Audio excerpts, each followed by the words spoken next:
Okay, so this is the second video in the Stretch with Joshua series, and today I want to talk about the Enneagram and what the Enneagram has to do with flexibility, stretching, and our physical bodies.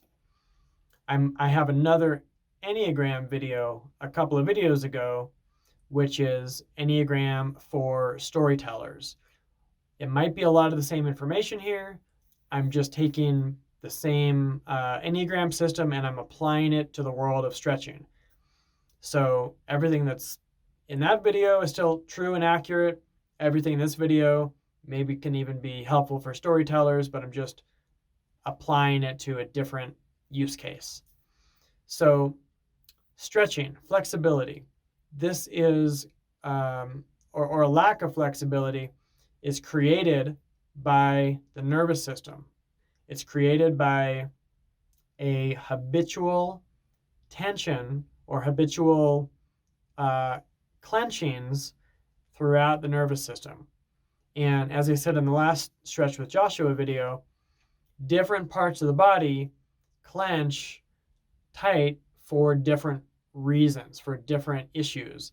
The lower part of the body being like legs being security related, and it's different for all parts of the body. You can watch the last video for more details about that if you want to.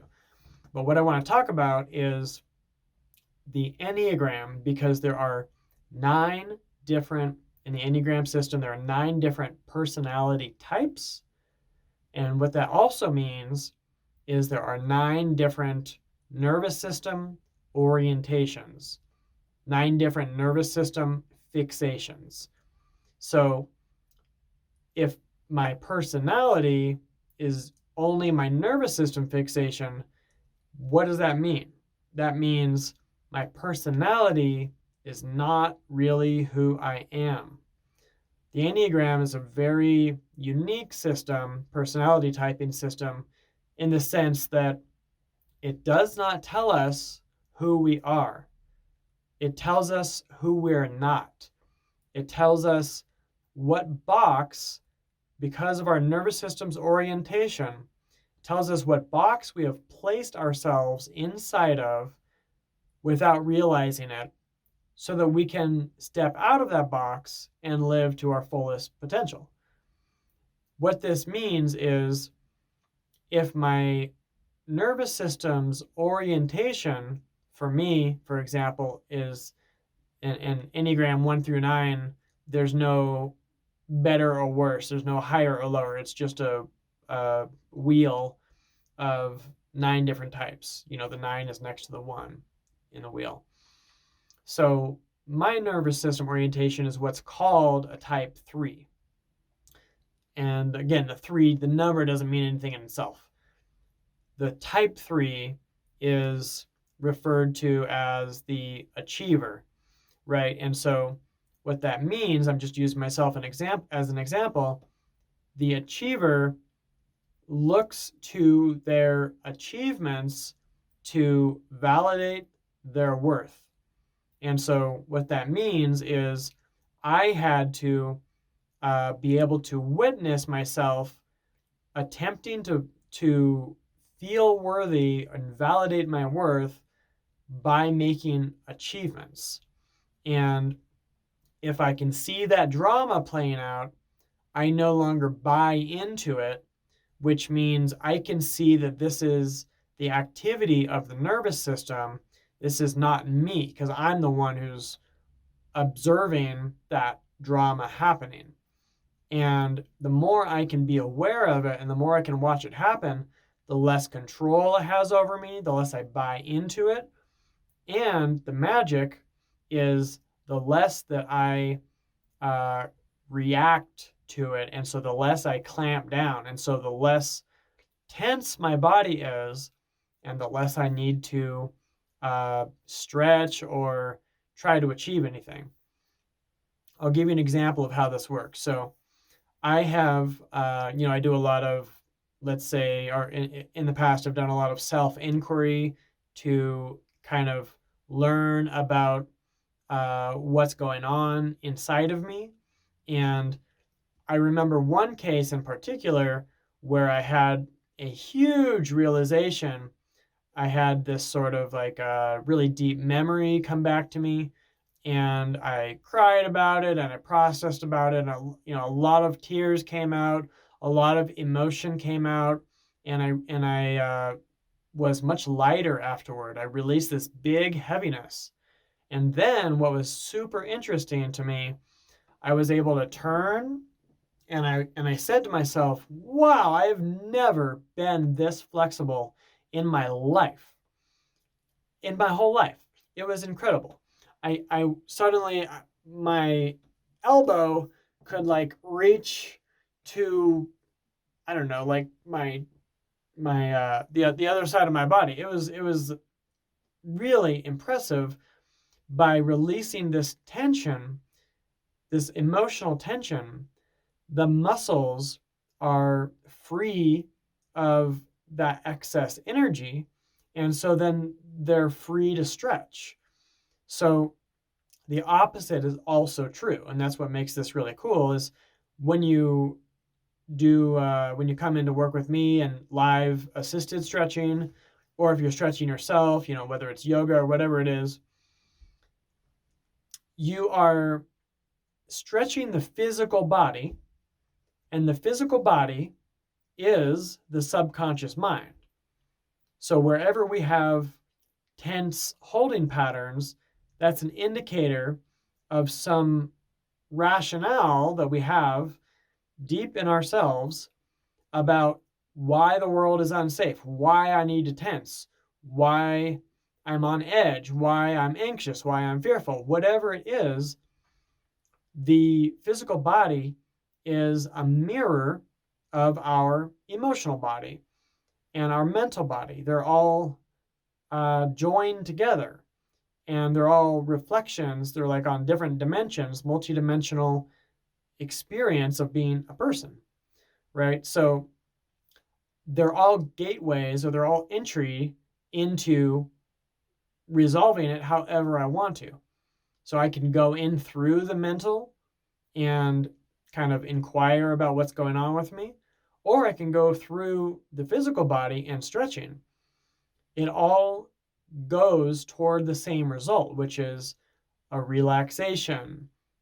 Physical flexibility equals mental flexibility, and vice versa, right? Mental flexibility is when our identity is not so fixed, right? So that's the purpose of the Enneagram system.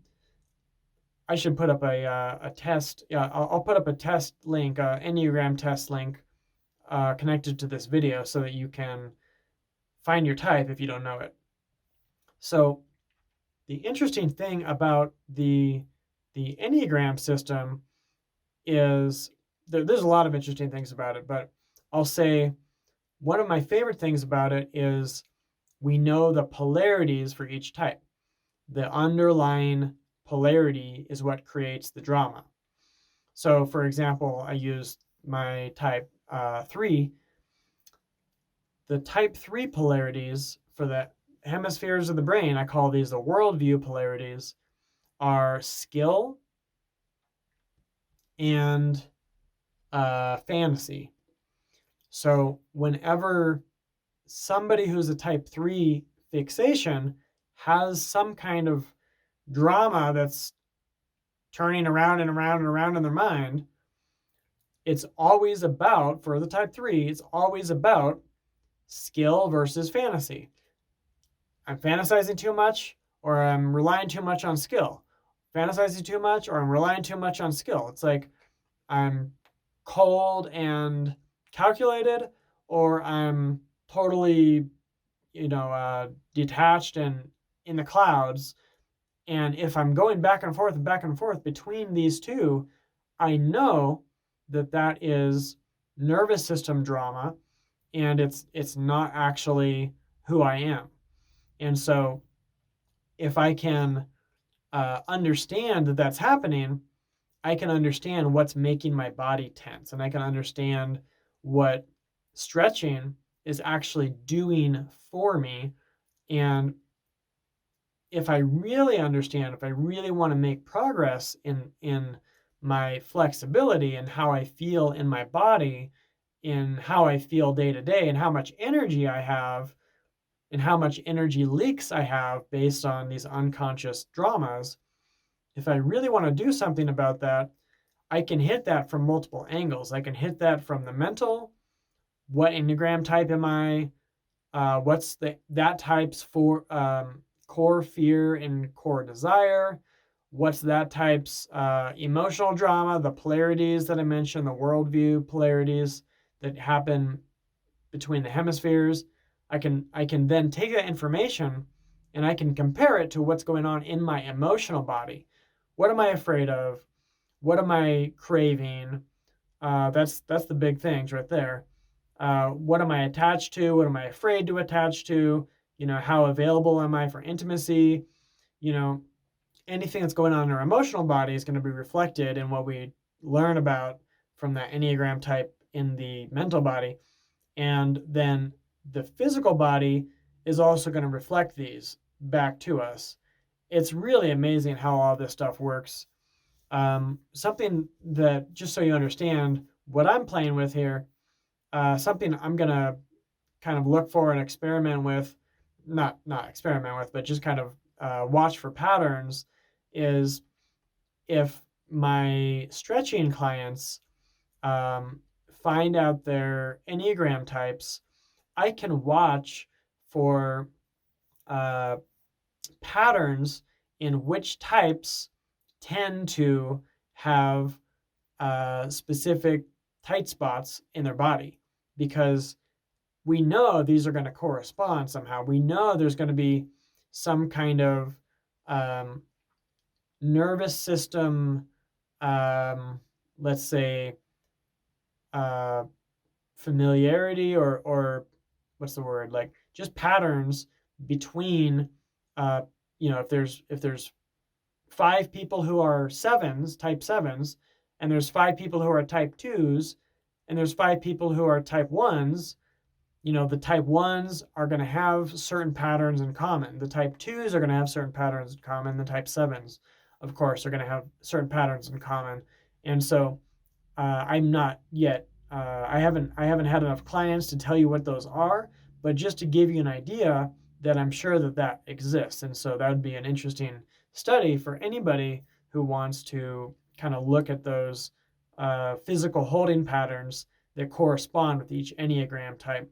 And the best place for you to start is right with you, with your own body and with your own holding patterns and with your own Enneagram type. So if you have any questions about this, feel free to let me know. Maybe I'll be stretching with you in person sometime. And thank you so much for watching Stretch with Joshua. All right, have a great day. Take care. Bye-bye.